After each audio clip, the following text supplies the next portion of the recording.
Websites are a huge undertaking. If you have never put together a website before, you might be wondering, what do I even need to put this thing together? In today's video, I'm going to share with you the things that you need in order to create a website.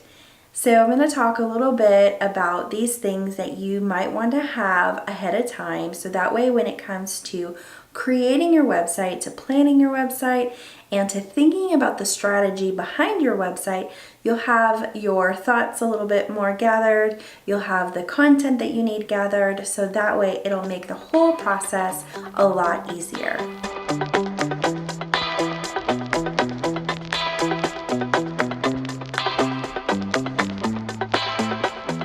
Hi, I'm Amanda, and I am a creative entrepreneur just like yourself. I am a web designer, and I'm also a photographer, and I help with branding and general business tips. I make videos 3 times a week on my YouTube channel on Mondays, Wednesdays, and Fridays. And if you haven't hit the subscribe button, make sure you click on that, and you'll be notified when I create new videos. Let's talk about the things that you need for your website. First of all, you need to have some well-branded photography, whether you take the photos yourself or whether you hire somebody else to take them for you. You want photos that reflect your brand personality. I have a video about your brand personality, and I will share the link right up here. And you just want to think about how these photos, they all go together so that it will create a cohesive brand whenever anybody sees a photo or whenever they see a picture of you, whether it be on your website or on social media, it all goes together. Another thing that you need for your web design is you need great copy. So you want your copy to really connect with whoever your target audience is. So you want to make sure that you are thinking about where your ideal client or your ideal customer is and how you can share with them the things that you create, the problem that you solve, how you help the world. Whether that is being an artist or whether that's doing something like providing a service. You still have a problem that you're solving, so you want to make sure you're talking directly to that problem. The next thing that you'll need are great calls to action. A call to action, it's basically just a link or a button, something on the page that tells them what to do next or where to go next. So that could be a contact form if you want them to contact you. Or it could be a button that leads to your about page, or it could be a button that leads to your shop. So you want to make sure that you have calls to action on every page, and you want to think about what the appropriate call to action will be on each page. The next thing that you'll want is to have social proof. Social proof basically is how people feel about you, how they feel about your service, how they feel about your product, how the customer service was when they ordered whatever it is that you provide. So you'll want to make sure that you're collecting testimonials and that you put them everywhere you can on your website, because social proof really helps when it comes to selling. Another thing that you really need to have on your website is a free offer and a paid offer. A free offer would be something like a freebie or a content upgrade that people can download so that they get on your email list. And that will allow you to email those people when you have something new to say, or when you are trying to sell something that you need to have an audience to put that new thing in front of. So having a free offer that people download by exchanging their email with you, that's a great way to get people to easily sign up for your email list.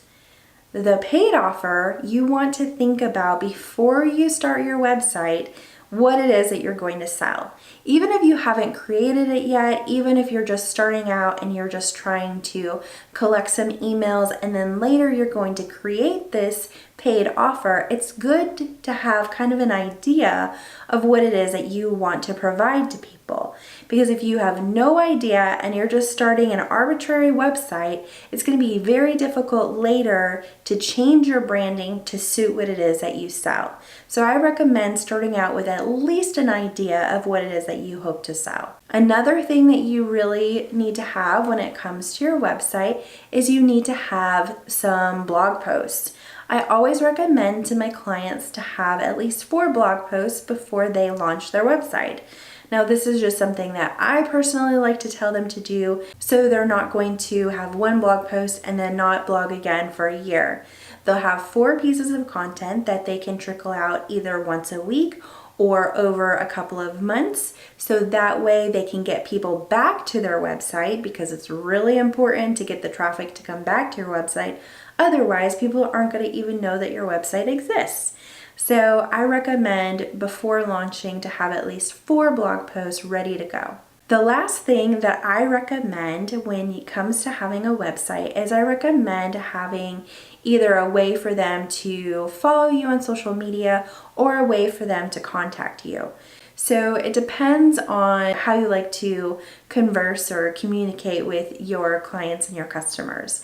I personally don't like to have people contact me through a contact form. So what I do is I have it set up on my Work With Me page for people to set up a one-on-one call with me so we can get to know one another better. It does take a couple of questions once they've set that up, so I kind of know what they are looking for before we chat. But having the contact form that goes through my scheduler where people can schedule a call with me allows me to see a little bit more refined information, so that it's not just somebody arbitrarily contacting me for no reason. They're actually setting up a call with me, and then I'm getting to know a little bit more about their business before we have that call. So it's just a little bit more targeted. It's a little bit easier for me to know information about that person rather than them just contacting me through a contact form and asking me any old question. So those are the things that I recommend. I recommend you having branded photography, copy that connects and that helps the people to see what it is that you offer, calls to action that allow people to take the next step so that they're not just hanging out wondering what to do next, social proof that helps you to show people why you're good at whatever it is that you do, a free offer, and a paid offer, some blog posts, either a way for them to follow you on social media or a way for them to contact you. So that's it. Those are the things that you need to have on your website. Don't think that if you're just starting out that you have to collect all of these things and have all of this stuff right away. If you really want to jump in with both feet and just get started, you can create a landing page where you can collect information, like you can get email addresses, so you have those whenever you're ready to launch your business. Or you could go ahead and start selling one product if you have it, or you could sell a service if you have it, and you could do that with a simple landing page. Then you can build upon it and have a website later if that's what you need to do. So do whatever is best for you, but if you're looking to figure out what content that you need in order to get your website created, these are the things that I recommend to you, and these are the things that I recommend to my clients. Thanks for watching. I hope this was helpful for you. If you have any questions, leave those in the comment section below. And as always, stay creative.